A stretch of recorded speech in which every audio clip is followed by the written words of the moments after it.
Hi friends, சுட்டுமல்லி சுடரே இனி வரப்போகிற எபிசோட்ஸ்க்கான விஷயமாக தான் இந்த வீடியோவில் பார்க்க போகிறோம். வாங்க ஃப்ரெண்ட்ஸ் பார்க்கலாம். சுடருக்கு பிளட் கொடுக்குறேன் அப்படின்னு சொல்லிட்டு வெற்றி வந்து பார்த்திங்க அப்படின்னா டாக்டர்கிட்ட பேசிவிட்டு அதுக்கப்புறமா வந்து பிளட் செக்கப் எடுத்ததுக்கப்புறமா வெற்றி வந்து தாராளமாக சுடருக்கு பிளட் கொடுக்கலாம் அப்படின்னு டாக்டர் முடிவு பண்ணி பிளட்டு வந்து கொடுக்க அரேஞ்ச் பண்ணுறாங்க. இது வந்து தெரியக்கூடாது அப்படின்னு வெற்றி நினைக்கிறதுனாலையும் டாக்டர் ஹாஸ்பிட்டல் ரூல்ஸ் படி இதுவும் வேறு ஆளுக்கு தெரியக்கூடாது, வெளியாளுங்களுக்கு தெரியக்கூடாது, பேஷண்ட்டோடைய ரிலேட்டிவ்ஸ்க்கே தெரியக்கூடாது அப்படின்றதுனால சரளாவுக்கு சண்முகத்துக்கூட இந்த விஷயம் தெரியக்கூடாது அப்படின்னு பார்த்தீங்க அப்படின்னா அவங்களையும் வந்து வெளியில் தள்ளி நிற்க சொல்கிறாங்க. இன்னொரு டோர் மூலயமா வெற்றியை உள்ளே கூட்டிகிட்டு போயிட்டு சுடருக்காக பிளட் கொடுக்க அவங்க ஏற்பாடு பண்ணியிருக்காங்க.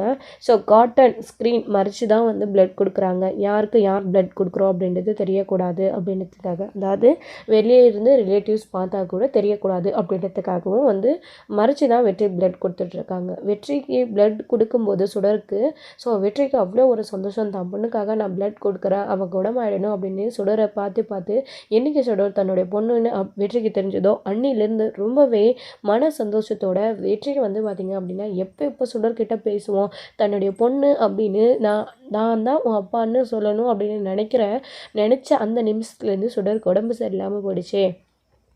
எந்த சூழ்நிலையில் எப்போ நம்ம சுடரை பார்ப்போம், சுடர் தன்னுடைய பொண்ணுன்னு தெரிஞ்சதுக்கப்புறமா அவள் கூட சரியாக பேச முடியறதில்ல, அவள் சரியாக ஸ்கூலுக்கு வரதில்ல, நானும் அவ்வளோ சேர்ந்து சந்தோஷமாக வாழ முறையிடுதில்ல, அதாவது ஒன்றா ஃப்ரெண்ட்லியாக ஜாலியாக வழக்கம் போல் பேச முடியறதில்ல, நம்ம 2 பேரையும் வந்து காலமே பிரித்து வச்சுருக்கு அப்படின்னு வெற்றி நினச்சி ரொம்ப வருத்தப்பட்டுருக்காரு. சீக்கிரமாக குணமாகி ஸ்கூலுக்கு வரணும், நீ என்கிட்ட வழக்கம் போல் பேசணும், நான் உன்னுடைய பொண்ணுன்னு, அதாவது நீ என்னுடைய பொண்ணுன்னும் நான் உன்னுடைய அப்பானும் நான் உன்கிட்ட பேசணும் சொல்லி நீ என்கிட்ட நல்லா என் கூட ஒரு பொண்ணாக என் கூட ஜாலியாக சேர்ந்து விளையாடணும், சின்ன வயசுலேருந்து நீ மிஸ் பண்ண எல்லாத்தையுமே உனக்காக நான் பார்த்து செய்யணும் அப்படின்னு தான் வெற்றி வந்து பார்த்திங்க அப்படின்னா நினச்சிட்ருக்காரு. பிளட் கொடுத்து கொஞ்ச நேரத்துலேயே வந்து உட்கார சொல்லி ரெஸ்ட் எடுக்க சொல்கிறாங்க. சுடருக்கு பிளட் கொடுத்துருக்காங்க. இப்போதைக்கு ஒரு பிரச்சனையும் இல்லை, ஓரளவுக்கு அந்த பிளேட்லெட் வர வரைக்கும் சுடரோட உடம்பு தாங்கும், சக்தியை கொடுக்கும் அப்படின்றதுக்காகவும் கொஞ்ச நேரத்துலேயே டாக்டர் சிஸ்டர் எல்லாருமே சுடரை டெஸ்ட் பண்ணிவிட்டு ஓரளவுக்கு உடம்பு ஓகே அப்படின்னு சொல்லிட்டு சண்முகத்துக்கிட்ட கவலைப்படாதீங்க, பிளேட்லெட் அரேஞ்ச் ஆகிடுச்சு, சுடருக்கு வந்து நைட்டுக்கு வந்து பார்த்திங்க அப்படின்னா பிளேட்லெட் கிடச்சிரும், பிளேட்லெட் வந்ததுக்கப்புறமா சுடருக்கு உடம்புல ஏற்றிட்டோம் அப்படின்னா ஓரளவுக்கு உடம்பு சரியாயிடும் அப்படின்னு, நாளைக்குள்ள உங்களுடைய பொண்ணுக்கு சரியானாலும் சரியாகலாம் அப்படின்றாங்க. எல்லாமே நம்ம கையில் என்ன இருக்குது, கடவுள் கையில் தான் அப்படின்றாங்க. ஆமாம் டாக்டர், கடவுள்னு சொன்னதுக்கப்புறமா தான் ஞாபகம் வருது, சுடர் எப்படியாச்சும் காப்பாற்றி கொடுங்கன்னு அந்த கடவுள்கிட்ட கேட்கணும். சரலா, சுடருக்காக நம்ம கோயிலுக்கு போய் வேண்டிக்கவே இல்லை, நம்ம போய் கோயிலில் வேண்டிக்கலாமா அப்படின்றாங்க. ஏங்க, சுடரை அந்த நிலமையில விட்டுட்டு நம்ம 2 பேரும் எப்படிங்க போக முடியும் அப்படின்னு, சரி நீ போய் வேண்டிக்கிறியா அப்படின்றாங்க. சரிங்க, சுடருக்காக நான் போய் வேண்டிக்கிறேன், ஆனால் எதையும் நான் செய்ய போகிறதா கிடையாது, எல்லாமே சுடர் உடல்நிலை சரியாகி வந்ததுக்கப்புறமா பரிகாரம் பண்ணணும், வேண்டுதல் பண்ணணும் அப்படின்னாலே எல்லாத்தையுமே சுடர் கையாலே பண்ணுற மாதிரி நான் வேண்டிக்கிட்டு வரேங்க அப்படின்னு சரலா சொல்கிறாங்க. சரி சரலா, அதுவும் சரிதான், குழந்தை கையாலே எல்லாத்தையும் செஞ்சால் கடவுளுக்கும் கொஞ்சம் சந்தோஷமாக இருக்கும், சுடரும் சீக்கிரமாக குணமாகல, நீ போய் வேண்டிக்கோ அப்படின்னு சரலா சண்முகம் வந்து சொல்கிறாரு. சரி சரலா, நீங்கள் குழந்தை கூட இருங்கன்னு சண்முகத்துக்கிட்ட சொல்லிட்டு கிளம்பி கோயிலுக்கு போகிறாங்க. பிளட் கொடுத்த கொஞ்ச நேரத்துலேயே வெற்றி வந்து சுடரை எப்படி இருக்கான்னு தான் பார்த்துட்ருக்காங்க. டாக்டர் என்ன சொல்லுவாங்க எது சொல்லுவாங்கன்னு இவங்க பேசின எல்லாத்தையும் அடுத்த நிமிஷமே கேட்டுட்டு, இது வரைக்கும் வாழ்க்கையில் எனக்கு ஒரு அர்த்தமே இல்லாமல் இருந்துச்சு, இப்போ என் பொண்ணுன்ற அர்த்தத்தையும் ஒரு உணர்வையும் என் பொண்ணை எனக்கு கண்ணில் காட்டியிருக்க, அவள் கூட நான் சேர்ந்து சந்தோஷமாக இருக்கணும்னு அவளுக்காக நான் என்ன வேணாலும் செய்வேன்னு இப்போ இவங்க பேசின எல்லா விதத்தையும் வச்சு வெற்றி வந்து பார்த்திங்க அப்படின்னா சுடருக்காக நாமளும் சாமிக்கிட்ட வேண்டிக்கணும் அப்படின்னு பரிகாரம் எல்லாம் செய்கிறதுக்காக வந்து பார்த்திங்க அப்படின்னா புள்ளிக்கூட்டி கூப்பிட்டு கோயிலுக்கு வந்து போகிறாங்க. போனதுக்கப்புறமா போய் முதல்ல சாமிக்கிட்ட வேண்டிக்கிறாங்க. அது மட்டும் இல்லாமல் அங்கே இருக்கிற பூசாரிக்கிட்ட இந்த மாதிரி என் பொண்ணு சுடருக்கு உடம்பு சரியில்லை, அவளுக்கு சீக்கிரமாக குணமாகணும் அப்படின்னு சாமிக்கிட்ட வேண்டிக்கணும் கடவுளையே அப்படின்னு சாமிக்கிட்ட வேண்டிக்கணும் அப்படின்னு அவர்கிட்ட பேசும்போது, இந்த சாமி சக்தி வந்து சாமி என்ன வேண்டிக்கிட்டாலே நிறைவேற்றி கொடுக்கும், குளத்தில் முங்கி எழுந்து சாமிக்காக பரிகாரம் செய்யுங்க, கண்டிப்பாக எல்லாமே சரியாக போயிடும் அப்படின்றாங்க. சரிங்க சாமி, நீங்கள் சொன்ன மாதிரி செய்கிறேன் அப்படின்னு வெற்றியும் ஸோ வேண்டிக்கிட்டு வந்து பார்த்திங்க அப்படின்னா சுடரை குணமாக்கி கொடுக்க சொல்லிட்டு அடுத்து குழந்தைல முங்கி அழுந்து பரிகாரம் செய்கிறதுக்காக வந்து பார்த்திங்க அப்படின்னா வெற்றி போகிறாரு.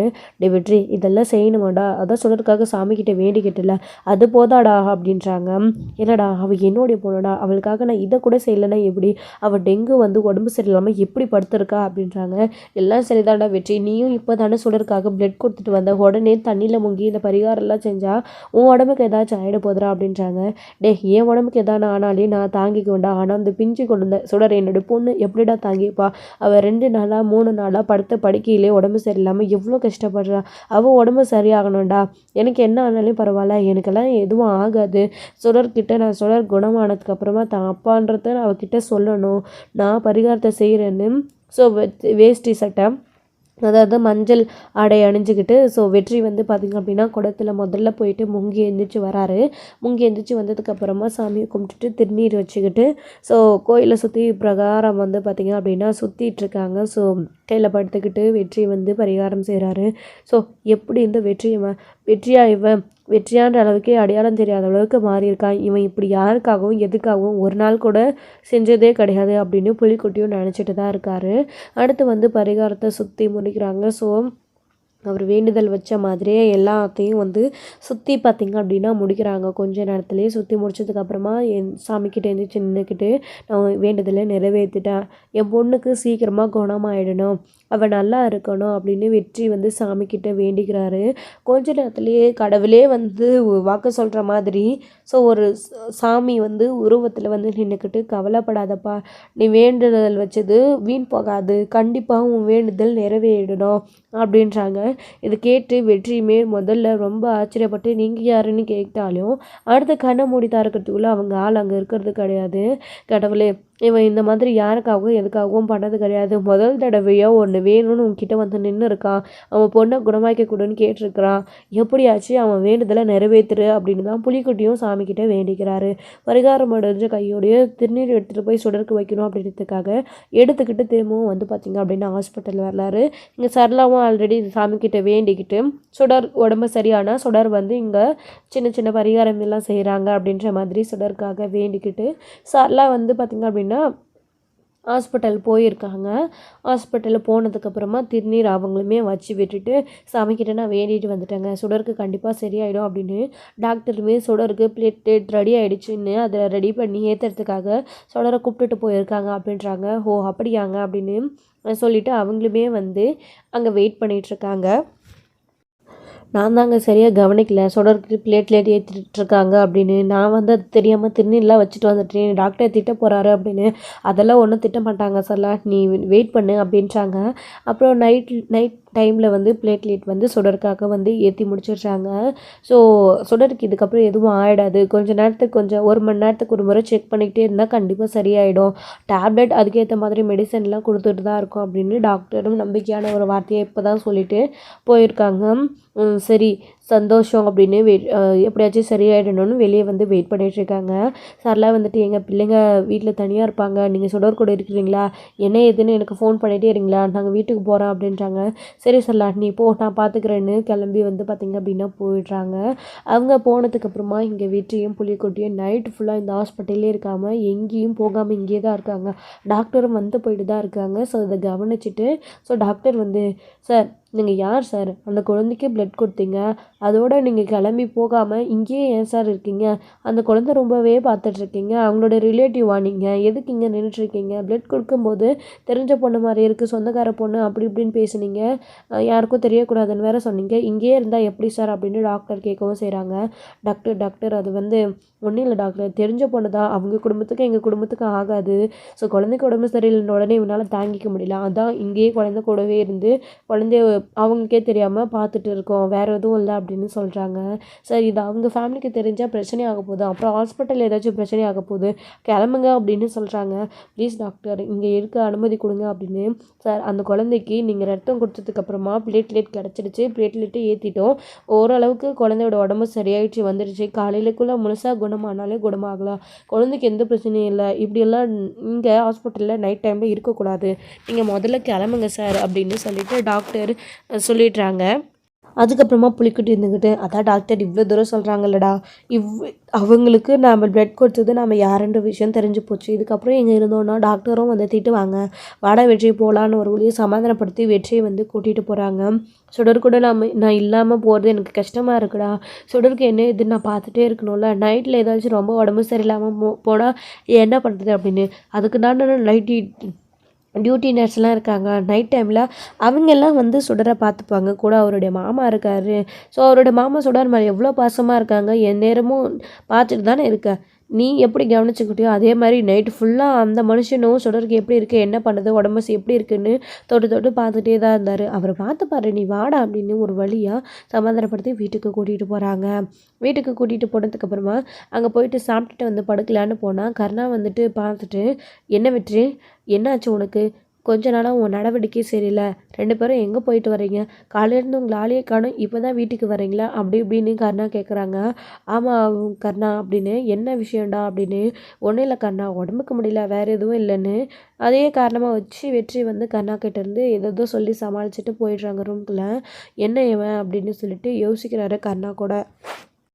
அதுக்கப்புறமா டாக்டரும் நைட்டுக்கு ஃபுல்லாக செக் பண்ணிகிட்டே இருந்தாங்க. சுடர் உடம்பு கொஞ்சம் கொஞ்சமாக சரியாயிட்டு வந்துகிட்டே தான் இருந்துச்சு. செக் பண்ணிகிட்டே தான் இருந்தாங்க. டியூட்டி நர்ஸும் கவனிச்சுக்கிட்டே தான் இருந்தாங்க. சண்முகமும் கூடயே உட்காந்துக்கிட்டு கொஞ்சம் நேரம் தூங்குறது, கொஞ்சம் நேரம் சுடரை பார்த்துக்கிறது, அவங்களுக்கு உடம்பு சரியாக இருக்கா இல்லையான்னு செக் பண்ணுறது, இந்த மாதிரியே பார்த்துட்டு இருந்தார். இருக்க சுடருக்கு ஓரளவுக்கு உடம்பு சரியாயிடுச்சு. ஸோ காலையிலே வந்து வெயிட் பண்ணிகிட்ருக்காங்க. காலையில் எழுந்திரிச்ச உடனே சுடருக்காக பால், பன்னு, ப்ரெட்டு இதெல்லாம் வாங்கிட்டு வந்து கொடுத்துட்ருக்காங்க சண்முகம் வந்துட்டு. அப்போது அதே மாதிரி அவங்க ஃப்ரூட் வாங்கிட்டு வந்த ஃப்ரூட்டு இதெல்லாம் வந்து கொடுத்துட்ருக்காங்க. ஜூஸ் புழிஞ்சு அதெல்லாம் கொடுத்ததுக்கப்புறமா சார்லாம் வந்து கால் பண்ணுறாங்க. ஏங்க டாக்டர் ஏதாச்சும் சொன்னாங்களா, சுடர் இப்போ எப்படி இருக்கா அப்படின்றாங்க. சுடருக்கு இப்போ பரவாயில்ல சார்லா, ஜுரம் குறைஞ்சிருக்கு டாக்டர், ஆனால் இன்னும் எதுவும் செக் பண்ணிவிட்டு சொல்லலை. சுடரோட உடம்பு சரியாக இருக்கிறத பார்த்தா கண்டிப்பாக டாக்டர் உடம்பு சரியாயிடுச்சுன்னு தான் நல்ல நியூஸாக தான் சொல்லுவாங்கன்னு நினச்சிட்ருக்கேன். நம்ம வேண்டுதல் வீண் போகலை அப்படின்றாங்க சண்முகம் இருந்துக்கிட்டு.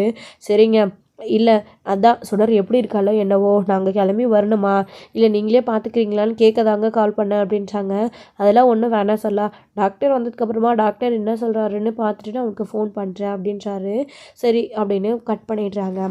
வெற்றி அமைதியாக இருப்பாரா, காலையிலே வந்து இங்கே வெயிட் பண்ணிகிட்ருக்காங்க. சுடருக்கு என்னாச்சு, ஏதாச்சும் டாக்டர் என்ன சொல்லுவாங்களோ அப்படின்னு. கொஞ்ச நேரத்துலேயே டியூட்டி முடிஞ்சு அந்த டாக்டர் கிளம்பி போனதுக்கப்புறமா இன்னொரு டாக்டர் வராங்க. ஸோ நேற்று ஃபுல்லாக சுடரை பார்த்துட்டு இருந்த டாக்டர் அவங்க வந்ததுக்கப்புறமா டியூட்டி நர்ஸும் மாறினதுக்கப்புறமா வராங்க. வந்து செக் பண்ணி பார்த்துட்டு சுடருக்கு ஓகே, சுடருக்கு சரியாயிடுச்சு, டெங்கு குறைஞ்சிடுச்சு, அவங்களோட பிளட் டெஸ்ட்டும் எடுத்து பார்த்தாச்சு. சுடருக்கு தொடர்ந்து டேப்லெட்டை மட்டும் எடுத்துக்க சொல்லுங்கள் ஒரு கொஞ்ச நாளைக்கு, அப்புறம் க்யூர் ஆகிடும், குழந்தைக்கு சரியாயிடுச்சு அப்படின்றாங்க. ரொம்ப தேங்க்ஸ் டாக்டர், ரொம்ப தேங்க்ஸ் அப்படின்னு. தேங்க்ஸ் என்ன சொல்லிக்கிட்டு, குழந்தையை காப்பாற்ற வேண்டியது தான் எங்களோட பொறுப்பு, கடமை, அதை நாங்கள் செஞ்சோம், இதில் நீங்கள் தேங்க்ஸ் சொல்கிறதுக்கு என்ன இருக்குது அப்படின்னு. ரொம்ப தேங்க்ஸ் டாக்டர் அப்படின்னு சொல்லிட்டு அதுக்கப்புறமா சுடரும் கொஞ்ச நேரம் கழித்து கண்முழிக்கிறாங்க. சுடர் சுடர் அப்படின்றாங்க. மாமா அப்படின்னவோ உனக்கு உடம்பு சரியாயிடுச்சு, நீ எதை பற்றியும் கவலைப்படாத அப்படின்றாங்க. சரிங்க மாமா, நம்ம வீட்டுக்கு போயிடலாம் இன்றைக்கி அப்படின்றாங்க. டாக்டர் சுடரை எப்போ நாங்கள் கூட்டிகிட்டு போகலாம் அப்படின்றாங்க. ஒன்றும் ப்ராப்ளம் இல்லை, நீங்கள் சுடரை எப்போயோ கூட கூட்டிகிட்டு போகலாம். அப்பப்போ ஏதாச்சும் ஃபீவர் வர மாதிரியோ இல்லை ஏதாச்சும் சிம்டட்டிக் தெரிஞ்சுன்னா சுடரை ஹாஸ்பிட்டல் செக்கப் கூட்டிகிட்டு வந்தால் மட்டும் போதும், மற்ற டைமில் நீங்கள் வர வேண்டாம், கூட்டிகிட்டு போகலாம் அப்படின்றாங்க. சரிங்க டாக்டர் அப்படின்னு. ஸோ பில் எவ்வளோ ஆச்சு, ஸோ மெடிசன்லாம் வாங்கிட்டு பில் பே பண்ணிவிட்டு கட்டிட்டு வரேன்னு சொல்லிட்டு இவர் வந்துட்டு பார்த்திங்க அப்படின்னா ரிசப்ஷனுக்கு வராரு. அந்த டைமில் வெற்றி இதெல்லாத்தையும் கேட்டுட்டு ஸோ சுடருக்கு எப்படியோ உடம்பு சரியாயிடுச்சின்னு கொஞ்சம் சந்தோஷப்பட்டுட்டு சுடரை பார்க்கலான்னு வராங்க. சுடர் திரும்பவும் டயர்டில் கண்ணை மூடி படுத்துட்ருக்காங்க. வெற்றி ஆனால் போயிட்டு பார்த்துட்டு ஸோ ஏற்கனவே அவரும் சாமி கும்பிட்டு அந்த திருநீரை நைட்டு வைக்க முடியாமல் போயிடுச்சு, அங்கே இருக்க விடலை அப்படின்றதுனால. ஸோ போய் திருநீரையும் வச்சுட்டு சுடருக்கு சரியாயிடுச்சின்னு அந்த கடவுளுக்கு தான் நன்றி சொல்லணும் அப்படின்னு வெற்றியை வந்து சுடரை பார்த்துட்டு அங்கேருந்து கிளம்பி திரும்பவும் வந்து பார்த்திங்க அப்படின்னா சண்முகம் வரத்துக்குள்ளே வெளியில் வந்துடுறாரு. சுடரை வீட்டுக்கு கூட்டிகிட்டு போகிறாங்க. வீட்டுக்கு கூட்டிகிட்டு போனதுக்கப்புறமா ஸோ தியா, தருண் எல்லாருமே சுடர் எப்படி இருக்க, என்னாச்சு, உடம்பு சரியாயிடுச்சான்னு தான் கேட்டுட்ருக்காங்க. இப்போ பரவாயில்ல தருண், எனக்கு கொஞ்சம் சரியாயிடுச்சின்னு குழந்தையும் சொல்லிகிட்ருக்காங்க. சரி சுடருக்கு சாப்பாடு கொடுக்கணுன்னு வந்த உடனே உட்காந்து சாப்பாடெல்லாம் கொடுத்துட்ருக்காரு. வெற்றி அமைதியாக இல்லாமல் போகிற இடத்துக்கெல்லாம் கூடவே புலிக்குட்டையும் கூட்டிகிட்டு வண்டி எடுத்துகிட்டு திரும்பவும் சரளா வீட்டுக்கு வராங்க. அவங்க என்ன பண்ணுறாங்க ஏது பண்ணுறாங்கன்னு பார்த்துட்டே இருக்காங்க. சுடர் வந்து நல்லா உட்காந்து சாப்பிட்டுட்ருக்கா. வெற்றி அதான் சுடருக்கு உடம்பு சரியாயிடுச்சு இல்லைடா, சுடர் உட்காந்து நல்லா தான் சாப்பிட்டுட்ருக்கா, நம்ம இங்கேயே இப்படியே நின்றுட்டு இருந்தா என்னடா ஆக போகுது, வாடா வீட்டுக்கு போகலாம் அப்படின்றாங்க. டேய் நீ போகிறது தான் போடா, நான் வரல அப்படின்றாங்க. டேய் யாராச்சும் பார்த்தா பிரச்சனை ஆகிடும், நைட் டைம் இருந்தால் கூட பரவாயில்ல, பகல்டா வெற்றி அப்படின்னு எவ்வளவோ சொல்லி பார்க்குறாங்க. வெற்றி கேட்குறதே கிடையாது. சரிலா, குழந்தைக்கு உடம்பு சரியாயிடுச்சு, எல்லாம் இந்த கடவுளோட அருள் அல்ல, அந்த கடவுளுக்கு எதையும் மிச்சம் வைக்காமல் நம்ம வேண்டுதலை செஞ்சு முடிச்சிடலாம். நாளைக்கே ஏன் டைம் கிடைச்சா இன்றைக்கே கூட போய் பரிகாரத்தை செஞ்சு முடிச்சிடலாம் அப்படின்றாங்க.